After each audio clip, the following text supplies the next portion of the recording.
Hi ma'am, నమస్తే అండి. నమస్తే. మేము ఈ మధ్య మనం చూస్తే ఏజ్‌తో సంబంధం లేకుండా మోకాళ్ళ నొప్పులు, నడుము నొప్పులు ఎట్లా వస్తా ఉన్నాయో, ఈ మెడమ నొప్పులు కూడా వస్తా ఉన్నాయి. హీల్ పెయిన్ అంటా ఉన్నారు. అసలు అడుగు తీసి అడుగు కింద పెట్టలేరు వాళ్ళు ఉదయం అవుతూనే.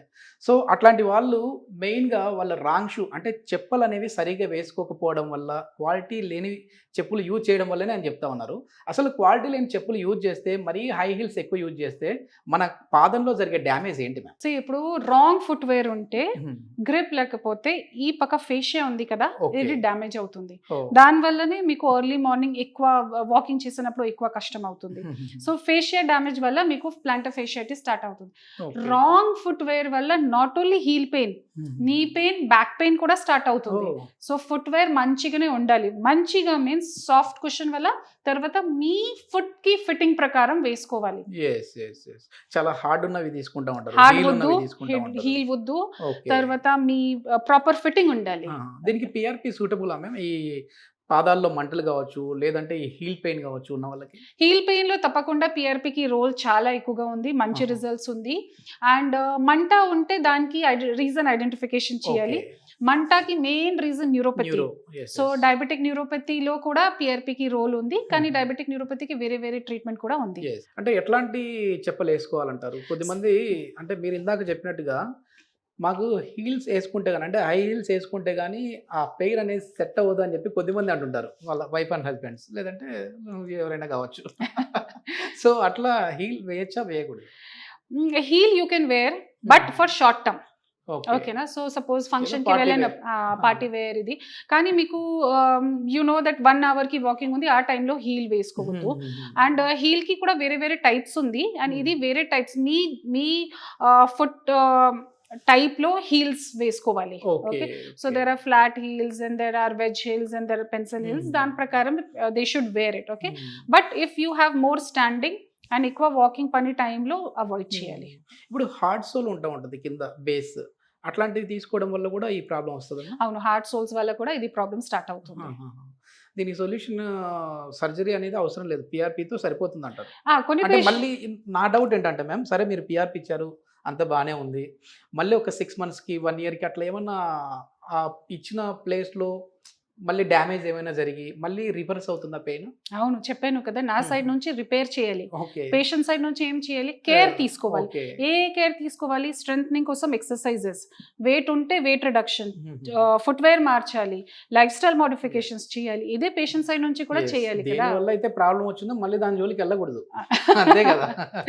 సో ఇది నా సైడ్ నుంచి ట్రీట్మెంట్ నాది, ఓన్లీ పిఆర్పి కాదు, పేషెంట్ కి ఎడ్యుకేషన్ కూడా చేయాలి, పేషెంట్ లో మోటివేట్ చేయాలి that he's ready to do that modification. Okay. మేము ఇప్పుడు ఏజ్ వైజ్ గా కూడా ఇది ఏజ్డ్ పర్సన్ లో చూస్తూ ఉంటాం, కానీ యంగ్ ఏజ్ లోనే వస్తూ ఉన్నాయి. ఒకవేళ ఏజ్ చిన్న ఏజ్ లో వాళ్ళు చేయించుకోవచ్చా, లేదంటే పెద్ద ఏజ్ లో వాళ్ళు చేయించుకోవాలి? ఈ పిఆర్పి ఎవ్రీ పేషెంట్స్ కి సూట్ అవుతుంది.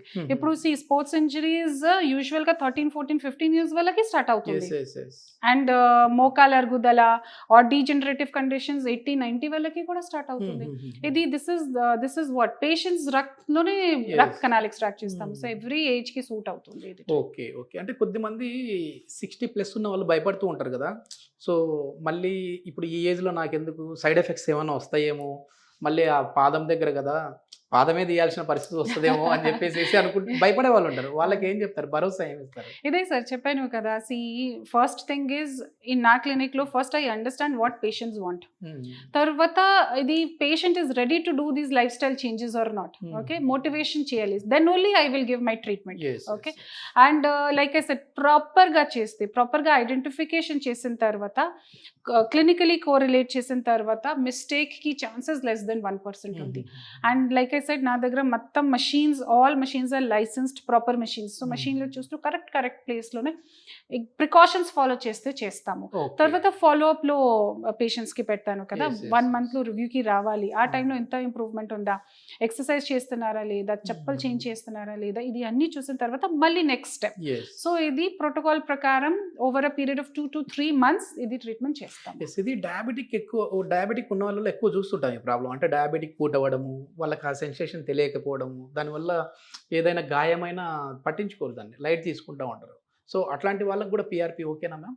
పిఆర్పి డయాబెటిక్ ఫుట్లో డయాబెటిక్ అల్సర్స్లో పిఆర్పికి చాలా ఇంపార్టెంట్ రోల్ ఉంది. ఓకే, వీ డోంట్ డూ ఇక్కడ నా సెంటర్లో డయాబెటిక్ అల్సర్స్లో పిఆర్పి చేయలేను, కానీ చాలా మంది పేషెంట్స్కి డయాబెటిక్ డాక్టర్స్ చేస్తున్నారా, డయాబెటిక్ అల్సర్ అవుతుంది కదా, దాంట్లో పిఆర్పికి రోల్ చాలా మంచిగానే ఉంది. Okay okay. ఇప్పుడు బయట పిఆర్పికి ఎపియాన్ పెయిన్ మేనేజ్మెంట్ పిఆర్పికి ఉన్న డిఫరెన్స్ ఏం చెప్తారు మీరు? అంటే సరే పిఆర్పి అన్నారు, ఎక్కడైనా మనం చేయించుకోవచ్చు, ఇక్కడికి ఎందుకు రావాలి? నా పిఆర్పికి సిస్టమ్ ప్రోటోకాల్ వేరే ఉంది, నా దగ్గర మెషిన్స్ వేరే ఉంది, నా దగ్గర డాక్టర్స్కి ట్రైనింగ్ వేరే ఉంది. బికాజ్ ఇప్పుడు ఇపియాన్లో లార్జెస్ట్ గ్రూప్ ఆఫ్ డాక్టర్స్ ఉన్నాయి, all are experienced doctors. And ఈ పిఆర్పి ట్రీట్మెంట్ ప్రోటోకాల్ ప్రకారం ఇక్కడే స్టార్ట్ అయింది. ఓకేనా, నా ఫౌండర్ డైరెక్టర్ ఇక్కడే స్టార్ట్ చేశారు. అండ్ దెన్ చాలా ఇయర్స్ ఆఫ్ రీసెర్చ్ తర్వాత all our doctors are very well qualified in regenerative medicine. నాకు స్పెషాలిటీ ఉంది, పెయిన్ మెడిసిన్, అనస్థిషియా, ఎండి అన్నీ ఉంది, కానీ దాంట్లో ఎక్స్ట్రా కూడా ఎవ్రీ 2 monthsలో ఎవ్రీ 3 monthsలో వాట్స్ గెటింగ్ అప్డేట్. సో కాన్ఫరెన్సెస్కి వెళ్తాము, then whatever courses are coming దాని ప్రకారం ట్రైన్ అవుతుంది. And team, like I said, physiotherapist, dietitian, occupational therapist, counsellors అన్నీ ఉన్నాయి. ఒక పేషెంట్కి 5-6 మెంబర్స్ డిస్కస్ చేసిన తర్వాత ప్రోటోకాల్ ప్రిపేర్ చేస్తాం. Very difference. నైస్ మ్యామ్, చాలా మంచి ఎక్స్ప్లెనేషన్.